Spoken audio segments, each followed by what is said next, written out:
Muchísimas gracias al licenciado Arboleda por esta valiosa conferencia que creo que nos ha dejado a todos herramientas muy provechosas, ¿verdad? Para poder seguir multiplicando los conocimientos y haciendo posible la educación financiera para todos. A continuación tenemos nuestra segunda conferencia a cargo del doctor Guillermo Díaz. Él es doctor en Sociología por la Universidad Pontificia de Salamanca, magíster en Economía Empresarial por INCAE Business School, magíster en Docencia Universitaria por la Universidad Rafael Andívar y licenciado en Economía por la Universidad de San Carlos de Guatemala. Su experiencia profesional incluye cargos gerenciales en bancos y de dirección en entidades gubernamentales. En la actualidad es economista, jefe del Departamento de Investigaciones Económicas de la Universidad Rafael Andívar. Por favor, recibamos al doctor Guillermo Díaz.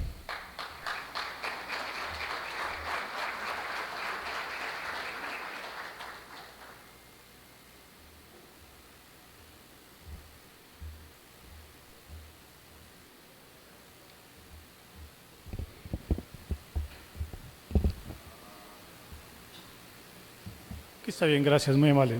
Aquí estamos bien, gracias.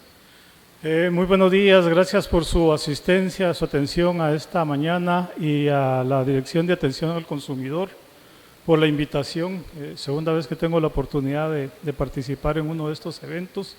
Y en esta ocasión pues vamos a hablar de ventajas y desventajas de los créditos de consumo.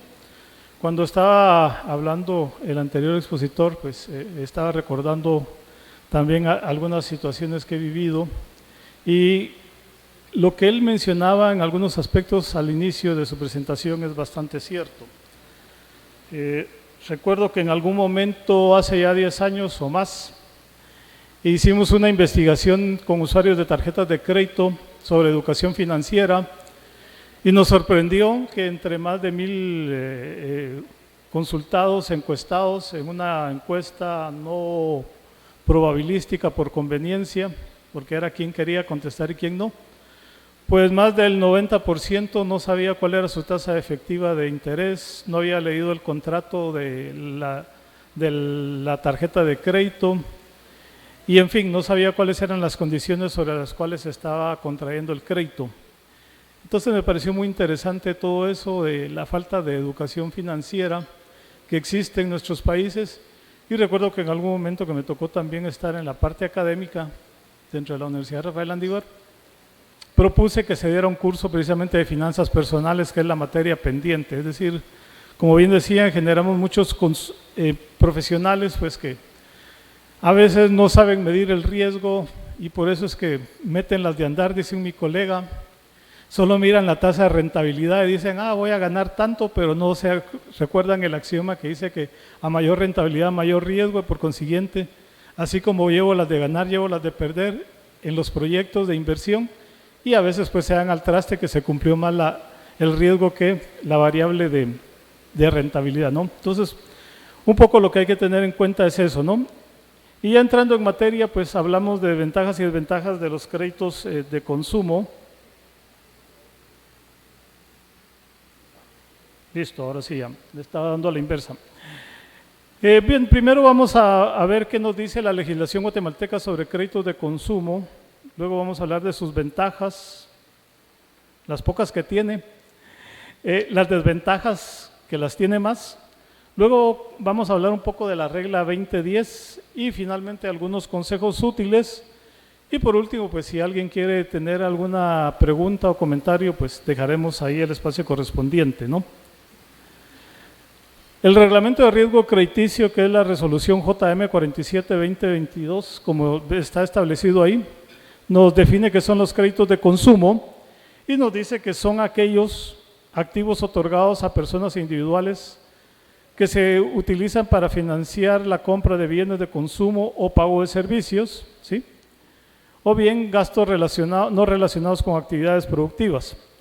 ¿Por qué es importante esto? Porque básicamente lo que nos está diciendo es que cuando hacemos un crédito de consumo, nuestra fuente de repago viene de nuestros ingresos normales laborales como asalariado o no asalariado, ¿no?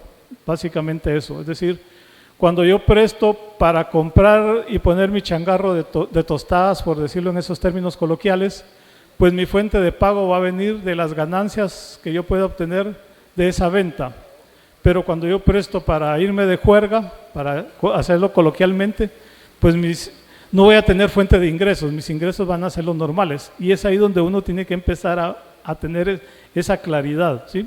No es lo mismo prestar para una actividad productiva que para uno de consumo, porque el consumo lo único que me va a generar es endeudamiento, no me va a generar ingresos, ¿sí? También se consideran dentro de esta categoría los créditos otorgados a personas mediante tarjetas de crédito, préstamos personales y para adquisición de vehículos. En realidad debería ser más amplio decir de vehículos, serían bienes mobiliarios, porque cuando uno revisa las estadísticas de la Superintendencia de Banco, lo que encuentra es pues, que se utiliza mucho para adquirir electrodomésticos, bienes mobiliarios como camas, utensilios del hogar, menaje de casa, etcétera, ¿no? Y para ver un poco la importancia que tiene dentro de la cartera de créditos de todo el sistema bancario, pues representan la mitad de créditos. Básicamente, al mes de enero de este año, habían 4.831.516 personas con un crédito en el país, ¿sí? De los que en montos representaban 252.1 millones de quetzales. Básicamente es una cantidad bastante grande que equivale al 25% del tamaño de la economía de este país, para ponerlo en esa dimensión, ¿no? Y como pueden ver, pues el 50%, alrededor de 126.000 millones de quetzales, representaban créditos de consumo en sus distintas modalidades, desde el crédito de vehículo, la tarjeta de crédito, el crédito que utilicé para comprar mis electrodomésticos, el que utilicé para pagar mi enfermedad cuando ya me tocó ahí, o tuve que hacer algún servicio dental, cualquier cantidad de servicios que ustedes consideren, pues ahí está. Y van desde créditos de bajo monto, que no es lo que estila la banca porque salen muy caros, hasta créditos bastante altos, ¿no? Entonces, y pueden ver también ahí que son los créditos más caros, en promedio 24%, ¿no? En promedio 24%, quiere decir que de cada 100 quetzales que voy a prestar, voy a entregarle de regreso al banco 24 quetzales por el concepto de ese crédito, ¿sí? Y ahí es donde empieza un poco la situación que uno tiene que meditar. Como dice Kiyosaki ahí en Padre Rico, Hijo Rico, pues no es lo mismo tener un crédito que tener un ahorro. Y lo explica de una manera muy sencilla en términos de contabilidad. Cuando yo tengo un crédito, en mi estado de resultados los intereses son un gasto. O sea, es algo que yo no me quedo, es transferencia de valor o de riqueza que yo estoy haciendo hacia el banco. Cuando yo tengo un ahorro, en el estado de resultados es un ingreso para mí y para el banco es un gasto, es decir, para mí es una transferencia de valor que me está dando el banco hacia mí, ¿no? Entonces, lo explica muy sencillo. Claro, necesitamos los créditos de consumo como lo vamos a ver, pero ojo que hay que tener esa claridad, ¿sí? Después están los créditos para vivienda, que son los que tienen la tasa más baja. Pues esto tiene que ver con lo que se conoce como el colateral. Pues obviamente uno está dando como garantía la vivienda, los terrenos, etcétera, y por eso pues tiene la tasa más baja, porque si uno no paga, pues sabe que se queda sin el bien inmueble, ¿no? Los créditos empresariales mayores, que son de más de 5 millones de quetzales, que también tienen una tasa bastante baja, pues porque obviamente son créditos productivos y ahí las empresas pues tienen la generación de ingresos para poder pagar los créditos, que eso es algo muy importante. Como decía mi profesor de finanzas hace 5,000 años, para no referir un dato que pueda decir que hace mucho tiempo que veo pasar agua sobre el puente, o bajo el puente, perdón, los bancos no prestan a quien necesita dinero, prestan a quien tiene dinero. ¿Por qué prestan a quien tiene dinero? Porque se tienen que asegurar de que les van a devolver el préstamo. ¿Por qué? Porque el dinero no es de los bancos, el dinero es de los depositantes y por consiguiente ellos tienen que garantizarle al depositante que su dinero está ahí cuando lo necesitan. Y por consiguiente ellos tienen que minimizar lo que se conoce como el riesgo de crédito, que es lo que está ahí como la mora. Como pueden ver, si bien es cierto, Los créditos de consumo tienen la tasa más alta, también tienen la mora más alta, de 4%. Y aquí estamos hablando de una mora donde ya pasaron más de 90 días sin que el usuario del crédito haya cumplido con las cláusulas de pagar según el plazo establecido. Y lo más seguro es que conforme va pasando el tiempo, los meses, pues va a ir incrementándose esa tasa, pero por de pronto aquí son 4%. Y entonces si usáramos un parámetro menor, como el que se usaba en la anterior ley de bancos que había antes del 2002, que eran 30 días de crédito, estoy seguro que esa tasa sería alrededor de un 10%, ¿no? Porque es más fácil que uno incumpla en un mes que en 30 días, ¿no? O en 90 días. Y como pueden ver ahí, pues lo que son los créditos para viviendas son los que tienen menos mora, pues uno no quiere que le quiten su casita, ¿no? Sus activos, la herencia que uno pueda dejar o donde está viviendo, y los préstamos también empresariales que son los que tienen menor riesgo de crédito. Los productivos son lo que conocemos como microcrédito, que pueden ver ahí que también tiene una tasa alta y que tiene una mora bastante alta, ¿no? Representan en términos de la estructura el 7%. De nuevo, la mayor cantidad de préstamos en este país está concedidos por parte de los bancos en préstamos de consumo. Consumimos bastante. De hecho, de cada 100 quetzales que producimos, casi consumimos 95% en términos de nuestra economía. Y de hecho importamos más de lo que exportamos, ¿no? Para tener una idea. Bien, entrando en materia, ¿cuáles son las ventajas? Cuando estaba la última diapositiva del expositor anterior y yo veía el cochinito ahí, me recordaba la usanza antigua de nuestros abuelos, que no estaba tan sofisticado el mundo financiero como lo está hoy día, y entonces nuestros abuelos primero usaban el cochinito, ahorraban y después iban a comprar lo que necesitaban, ¿no? Hoy día utilizamos lógica inversa, primero compramos, consumimos y después pagamos, ¿sí? Obviamente estamos más influenciados por todo el mundo de comunicación que tenemos hoy día y todo esto que las neurociencias ha llamado las neuronas de la felicidad, ¿sí? La oxitocina, la serotonina y todas esas que queremos placer inmediato. Hay una parte de nuestro cerebro que es la parte derecha, de acuerdo con las neurociencias, que ya no nos podemos aguantar el tiempo para satisfacer nuestra necesidad de tener nuestro carrito, nuestra moto, nuestro comedor o cualquier tipo de servicio, o irnos de vacaciones ahí al lugar soñado financiándonos con un crédito de consumo, ¿sí? Entonces, esa es una de las primeras ventajas que tiene este tipo de créditos. Nos permiten pues adquirir ese tipo de bienes y servicios y pues satisfacer esa parte de nuestro cerebro que la neurociencia dice que nos da felicidad, y es posible que sí nos dé felicidad, pero que también es transitoria, ¿no? Nos permite, como bien decía el conferencista anterior, la creación de un historial crediticio que puede ser bueno y malo dependiendo de cómo nosotros vayamos honrando nuestros compromisos crediticios. Como dicen en la máxima de Wall Street, ahí recordemos que es el mayor mercado y uno de los más antiguos del mundo, no es la bolsa de valores más antigua del mundo, sino una de las más grandes y más antiguas. Mi palabra es mi obligación, ¿sí?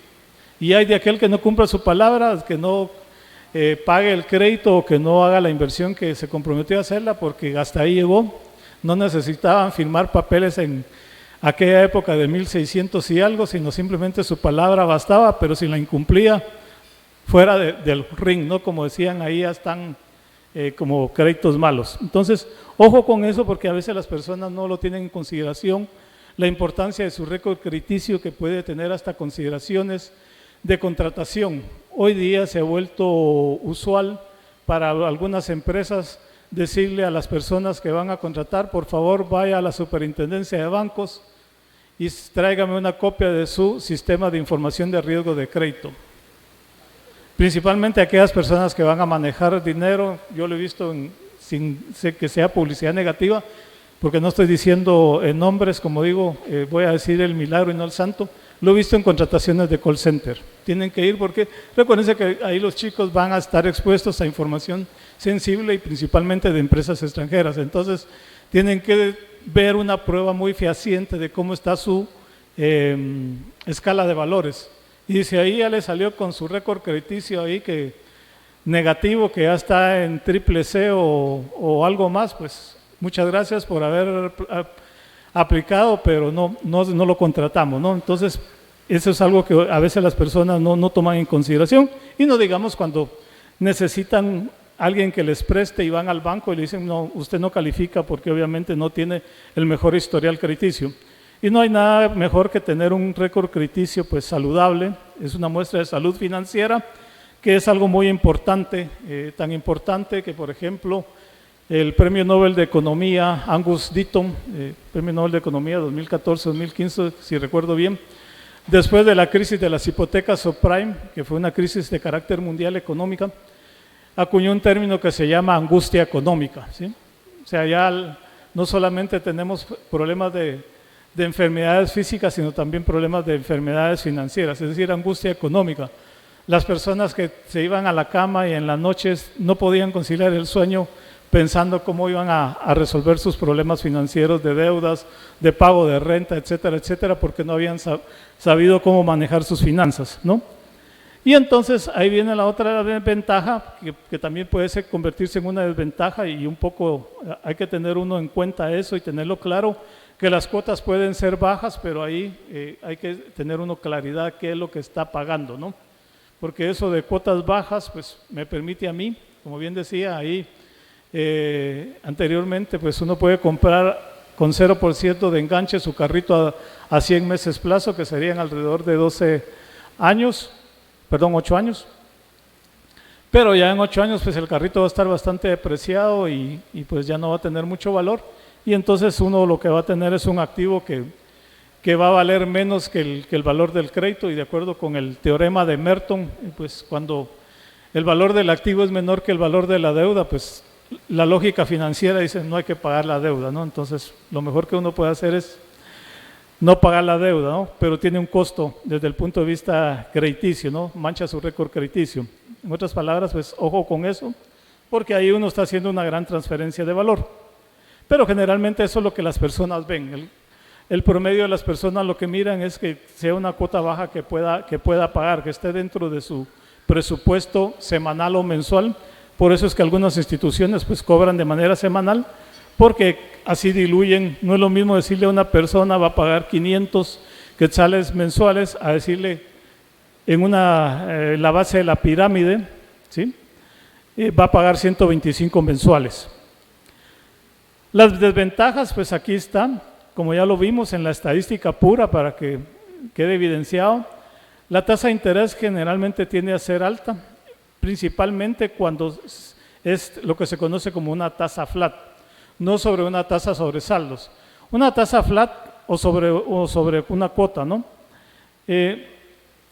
Una tasa flat es aquella que me aplican sobre todo el monto del préstamo, y ahí está el ejemplo para fines ilustrativos. Si presto 5,000 quetzales al 20% con una tasa flat, voy a pagar 35% de tasa efectiva. ¿Por qué voy a pagar 35% de tasa efectiva? Pues en la tasa flat, que es algo que no me lo dicen, mis 5,000 quetzales me lo multiplican por el 20%, con lo cual yo tendría que pagar 1,000 quetzales de interés más los 5,000 que he prestado, yo tendría que devolver 6,000 quetzales, ¿sí? Esos 6,000 quetzales me los dividen dentro de 12, con lo cual tengo que pagar 500 cada mes.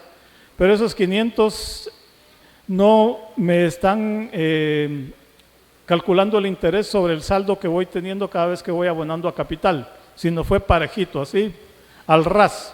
Entonces, cuando yo ya calculo la tasa interna de retorno en términos de matemática financiera, resulta que no pagué el 20%. En realidad, cada uno de esos mis 500 pagos que di, 500 quetzales que pagué cada mes, y le saco la tasa interna de retorno, me dice que es 35%. Eso es lo que realmente estoy pagando, y eso es lo que a veces no ve el consumidor. En préstamos semanales yo he visto tasas de interés de casi 100%. Imagínense, la transferencia de valor. Ya quisiera yo que en mi tarjeta de ahorro me pagaran el 100% de tasa de interés. Duplico mi ahorro en un año, ¿sí? Entonces, ojo, eso hay que tenerlo en consideración, ¿no?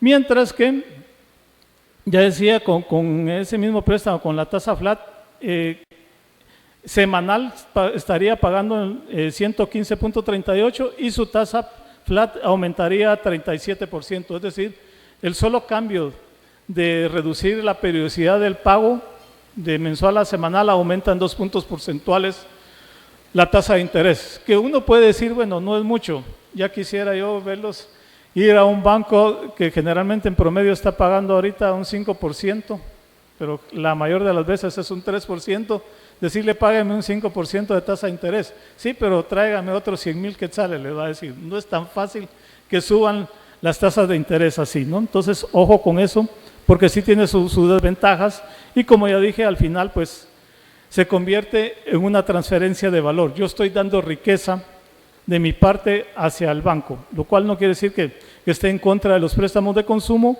tiene sus desventajas, pero como aquí estamos viendo las desventajas, uno tiene que tener esa claridad, ¿sí? Y claro, obviamente los plazos para el pago son menores. Cuando yo compro la casita con un crédito hipotecario, pues puedo por el monto financiarme hasta 25 años plazo, que es lo que concede la ley. Generalmente el promedio es de 20 o la frecuencia en general es de 20.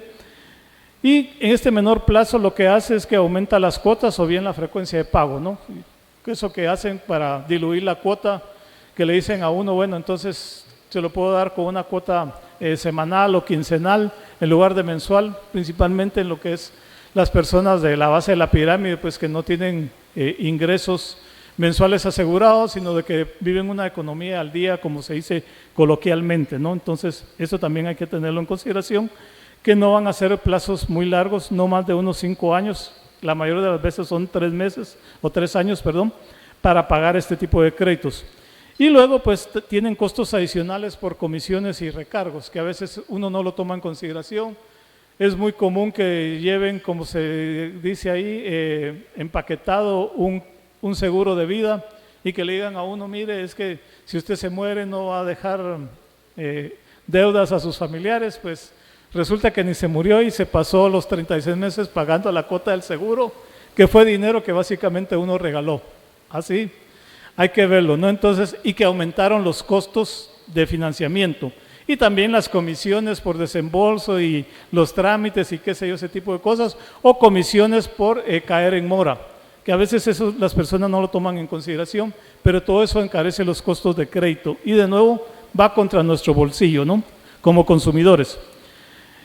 Y algo muy importante es que sin control puede generar sobreendeudamiento, ¿sí? Y al final, pues ahí es donde empiezan los problemas.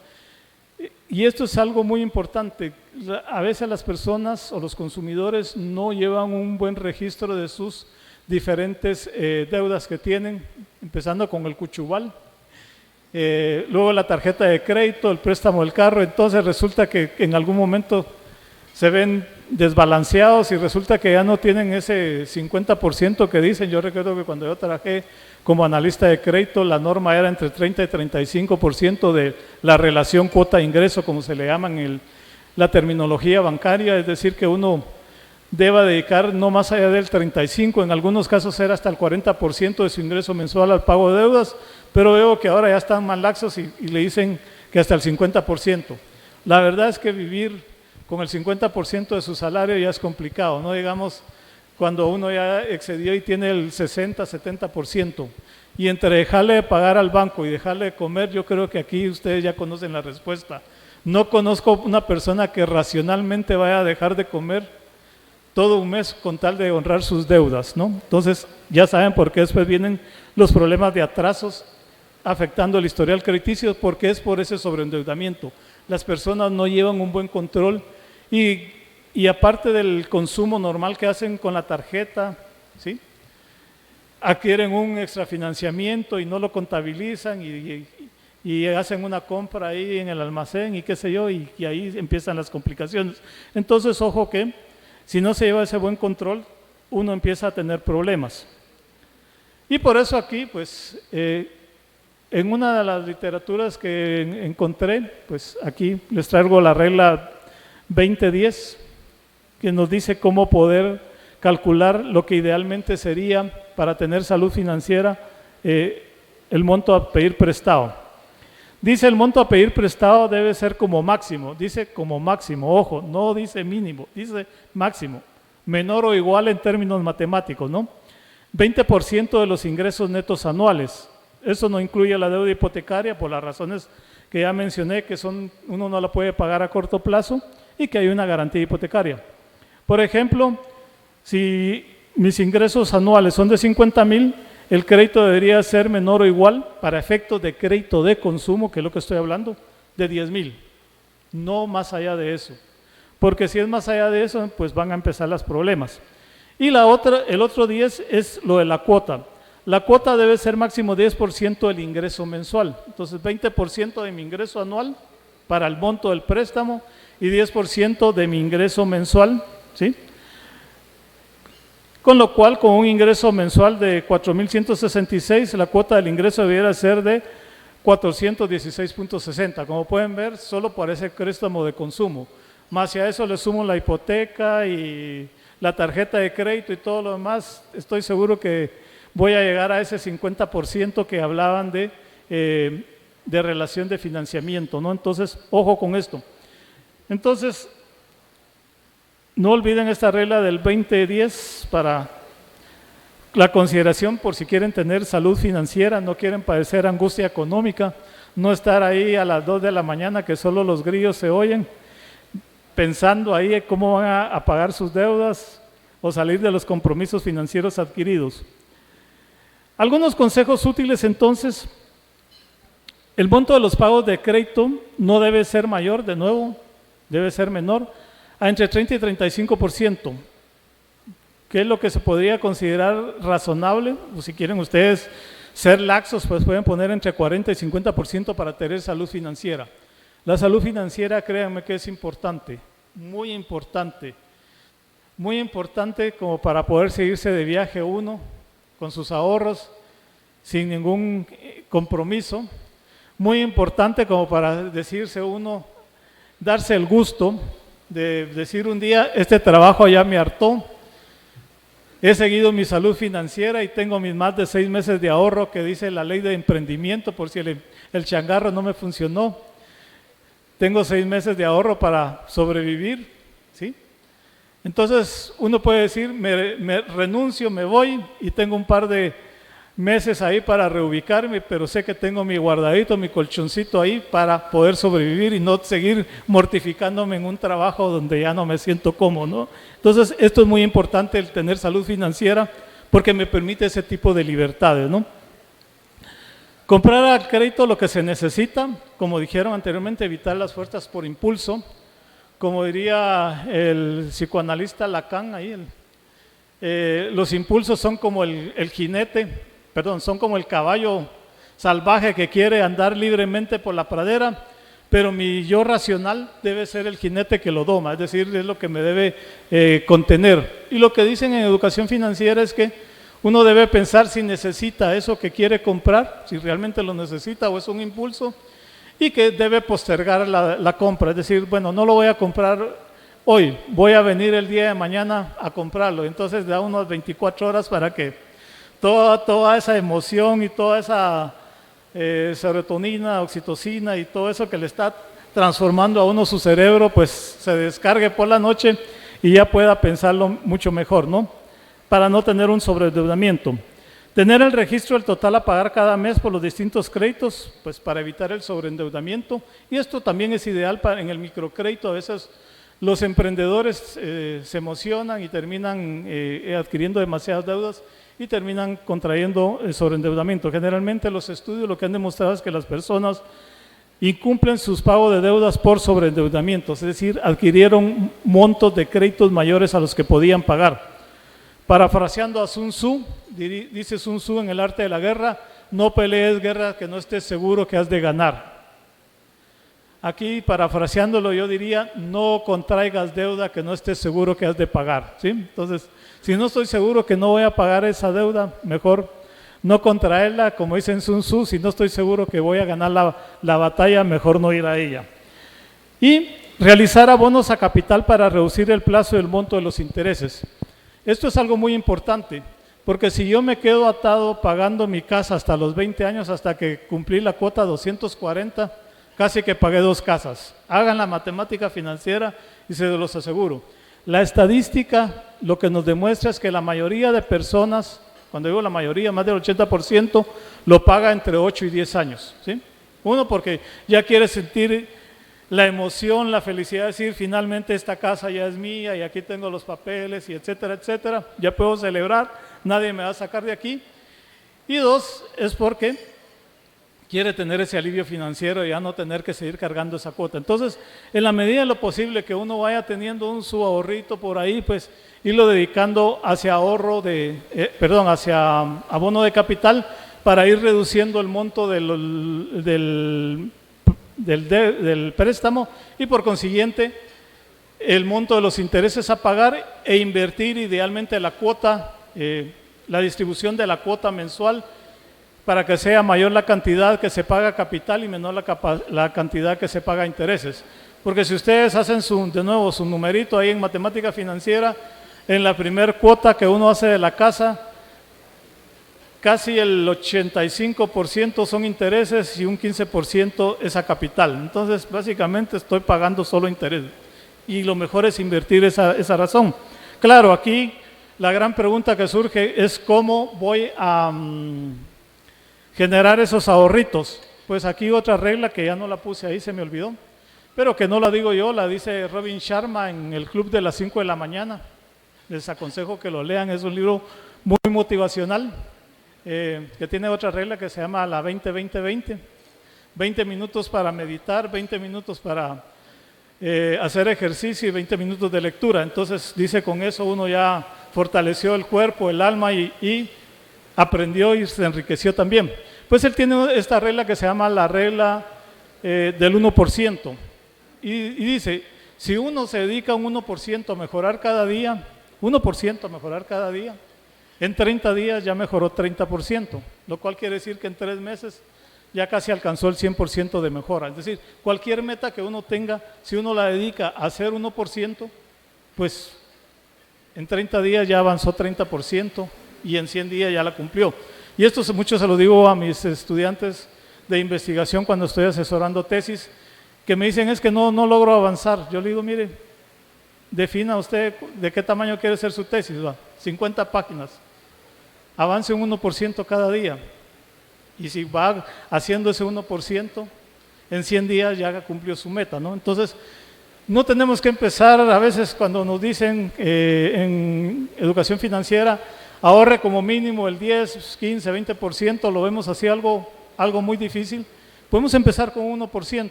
De nuevo, para el ejemplo eso de los 4,000 quetzales, el 1% va a ser 40 mensuales, que no va a ser mucho, pero yo sé que cuando ya tenga mi ahorradito ahí, ya me voy a emocionar y voy a decir, bueno, entonces ahora ya no voy a ahorrar 1%, sino 2%, entonces en lugar de ahorrar 40, voy a ahorrar 80 mensuales, y conforme vaya viendo crecer mi cuenta, me voy a emocionar más, y voy a ahorrar ya no el 2, sino el 3%, y así cuando yo vea puedo llegar al 10% idealmente. Desde luego, claro, voy a dejar de consumir algunas otras situaciones que me dan satisfacción, pero recuérdense que al final el consumo o el ahorro es simplemente en términos intertemporales, es dejar de consumir hoy para consumir mañana, ¿sí?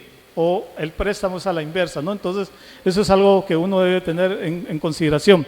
Así es que yo con esto estaría concluyendo, agradeciendo su atención y pues dejando abierto por si alguien tiene alguna pregunta o algún comentario que quisiera hacer.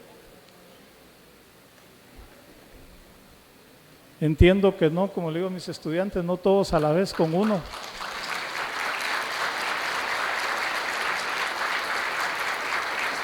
Entiendo que no, entonces de nuevo muy agradecido por su atención, por la invitación al Ministerio de Economía. Les deseo muy buen día.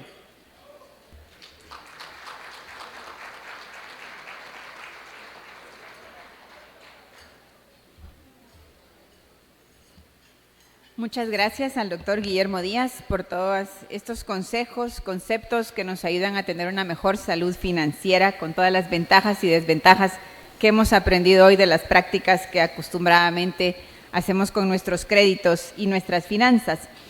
A continuación tenemos los avances en la implementación de la Ley de Tarjetas de Crédito a cargo de la licenciada Karina Donis, directora de DIACO.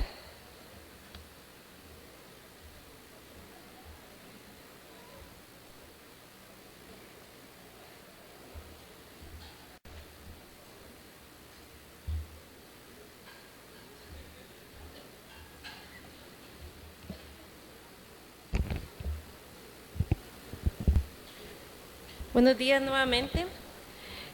Como es de conocimiento de la población y de las personas que nos acompañan de forma presencial y de forma virtual, el año pasado entró en vigencia la Ley de Tarjetas de Crédito.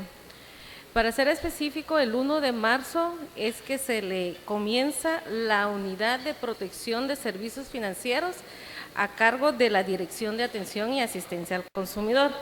En ese sentido y en el marco de la celebración del día de hoy y como el tema relevante es la educación financiera, creemos oportuno trasladar los resultados a la presente fecha. Como primer punto, lo mencioné, la publicación de la Ley de Tarjeta de Crédito se realiza el 1 de marzo del año 2024. Esta ley constituye el primer instrumento público que protege al usuario financiero, en este caso a los tarjetavientes. Como segundo punto de avance, la Dirección de Atención y Asistencia al Consumidor firmó un convenio de cooperación técnica con la Superintendencia de Bancos, el cual tiene como fin trasladar los conocimientos técnicos al personal de la DIACO, tanto el personal que está en el departamento de Guatemala como en el interior de la República. Dentro de los avances, efectivamente se logró la inauguración de la unidad. El 1 de septiembre estamos ya recibiendo todas aquellas quejas o denuncias de los tarjetavientes que tienen algún tipo de inconveniente con los emisores de tarjeta de créditos. Para ello se establecieron 3 canales de recepción de la queja, el 1544, el cual trabajamos de lunes a domingo de 8 de la mañana a 8 de la noche, la página web y de forma presencial en nuestra sede central que está en el Centro de Atención de Quejas o en el interior de la República, en cada una de las sedes que estamos en cada cabecera departamental. Asimismo, en la página web de la DIACO tenemos un espacio que se denomina Unidad de Protección de Servicios Financieros. En este espacio ustedes ya encuentran información como, por ejemplo, los programas y criterios de educación financiera, el cual la DIACO debía de promover para que los emisores lo tomen en consideración en sus programas de educación. Este es un apartado que lo establece la Ley de Tarjeta de Crédito. Asimismo, a partir del mes de octubre, finalizado septiembre, se inició con la publicación de las tasas de interés por producto y por segmento. Entonces, si ustedes ingresan a la página web de la DIACO y le dan clic en este apartado que dice publicación de tasas de interés, ya pueden visualizar cuáles son las tasas de interés que están cobrando los emisores. Y recordemos que dentro de los emisores de tarjeta de crédito tenemos bancos, cooperativas de ahorro y crédito y empresas que su giro comercial es la emisión de tarjeta de crédito. Lo que busca la ley de tarjeta con este apartado es que el consumidor se pueda informar y que pueda tomar una mejor decisión. Asimismo dice que se hace la publicación de forma mensual y de forma trimestral. En este caso, como la ley entró en vigencia en el mes de septiembre, se hizo una publicación cuatrimestral en medios de comunicación escrita. Toda esta información la pueden visualizar en la página. Del 1 de septiembre al 20 de febrero, la Unidad de Protección de Servicios Financieros ha recuperado para el usuario financiero más de 1 millón de quetzales. Como DIACO hemos trabajado a lo largo del tiempo a través de la Ley de Protección al Consumidor y al año, por ejemplo, el año pasado recuperamos más de 29 millones de quetzales a favor de los consumidores y a través de esta unidad ya estamos recuperando para los usuarios financieros y el monto pues aquí queda plasmado. Asimismo, hemos dado entre asesorías y gestión de quejas, se han atendido a 5.475 usuarios, tanto en el departamento de Guatemala como en el interior de la República. Hasta ahí me quedaría con los avances de la ley de tarjeta de crédito. A la vez nosotros como DIACO queremos aprovechar este momento para promover a partir de la presente fecha o hacer el lanzamiento de los instrumentos de información para usuarios de créditos de financieros.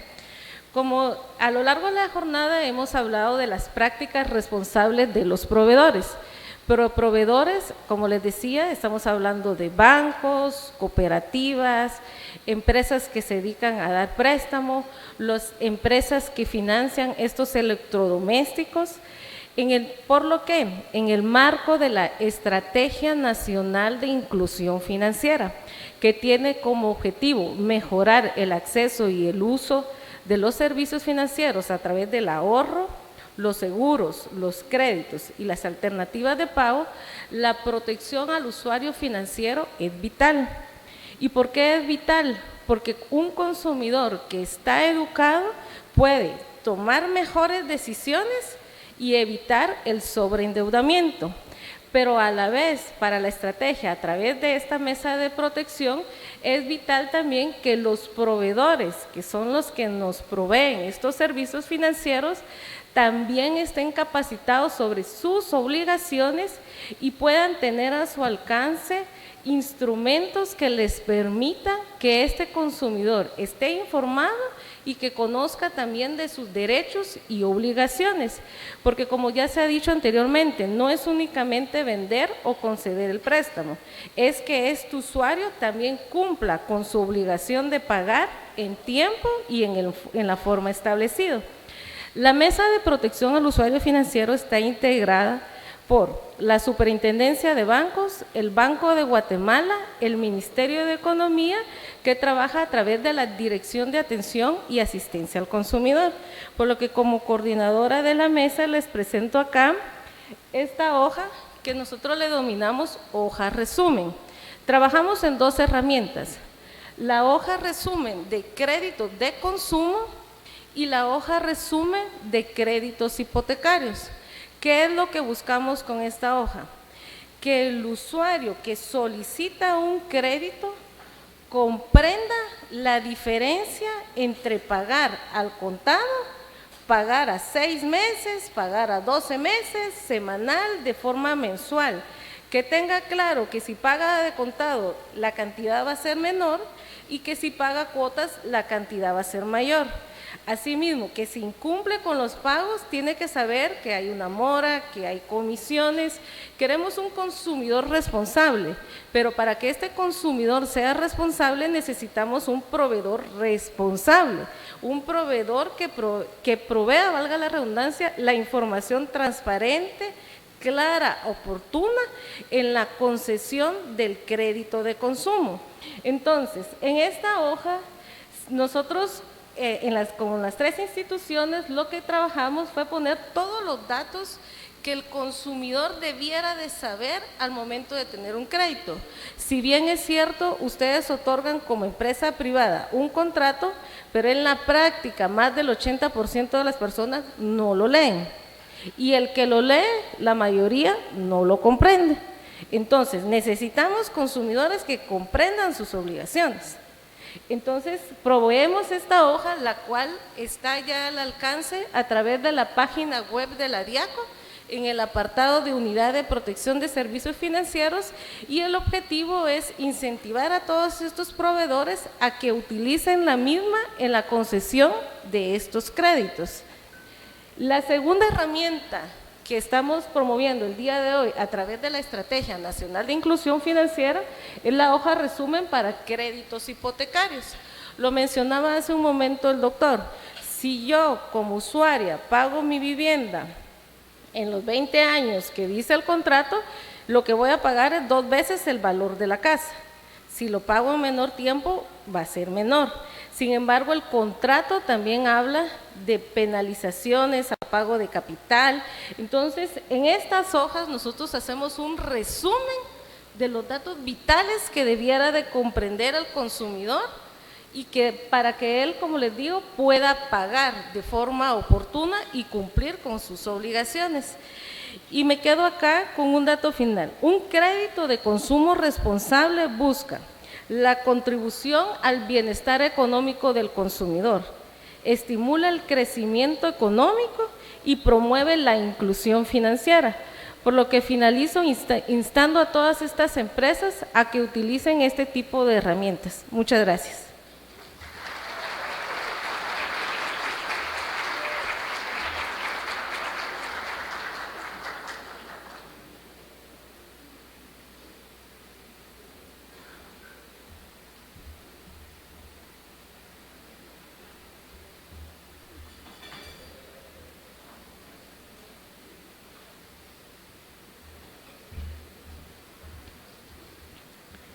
Muchas gracias a la licenciada Karina Donis.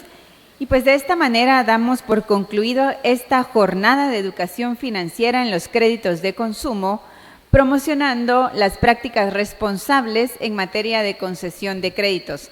Agradecemos a todas las personas que se conectaron con nosotros a través de las redes de Diaco y de la plataforma Teams, y les recordamos que deben llenar el formulario para que puedan obtener su diploma de asistencia. Muchísimas gracias a todos ustedes que nos acompañaron con su presencia. Tengan todos muy feliz día.